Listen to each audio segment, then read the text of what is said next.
Celle qui pleurait sous l'eau, de Nico Takian, lu par Marc Prin. Comme tous les dimanches matins depuis 15 jours, José s'était dépêché d'attraper le bus de la ligne 75 pour rejoindre son arrêt en bordure du parc des Buttes-Chaumont. La piscine ouvrait à 7 heures, mais il lui fallait une bonne demi-heure pour faire son tour d'inspection. Ce mois de juillet parisien atteignait des chaleurs caniculaires, et il appréciait particulièrement cette petite balade à la fraîche sur un bitume pas encore chauffé à blanc.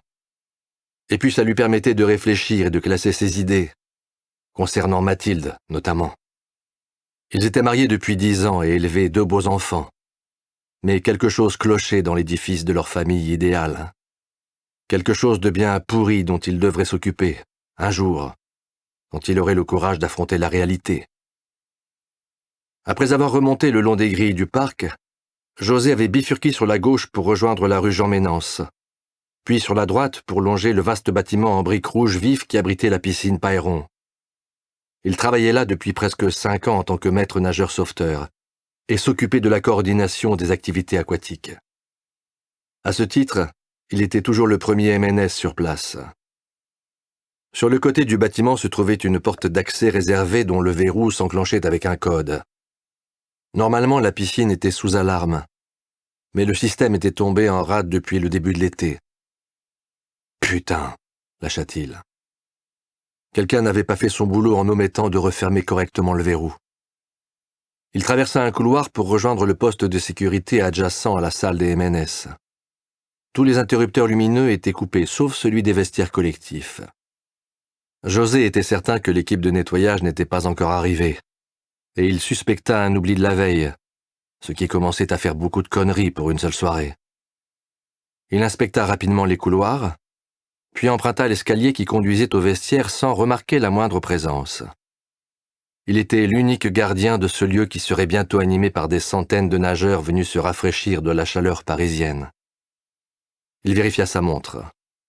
6h50. Il avait encore le temps de mettre en place la procédure d'ouverture, mais il ne fallait pas traîner. Allumer toutes les lumières, remplir la feuille de jour, checker le sac de sécurité et enfin sortir les robots aquatiques. Il traversa l'espace ludique, dont le bassin et la pataugeoire étaient encerclés par une immense verrière donnant sur un jardin, avant de gagner le grand bain.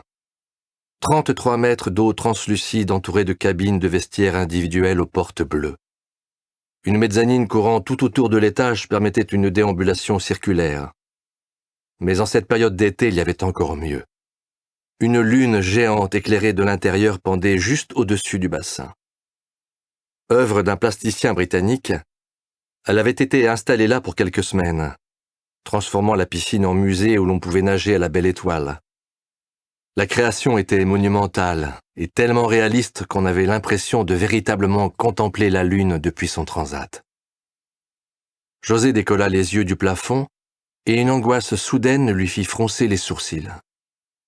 Quelque chose flottait au centre du bassin, en dessous de l'immense globe. Il lâcha le sac de sécurité et avança d'un pas rapide le long de la travée pour s'approcher. À mesure qu'il progressait, la forme se précisa. C'était une femme en maillot de bain une pièce. Elle se trouvait sur le dos, les bras écartés, le visage tourné vers la lune. Sa peau semblait terriblement blanche, et ses cheveux noirs formaient une large corolle autour d'elle. José porta une main à sa bouche pour étouffer un cri de terreur. Une longue traînée rouge s'échappait des poignets de ce corps inerte et traçait des arabesques dans l'eau bleue de la piscine.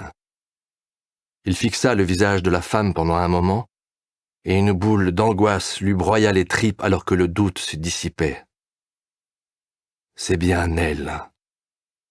Et alors que l'affolement fusait dans son crâne, il se dit qu'il fallait absolument qu'il se dépêche avant l'arrivée de la police.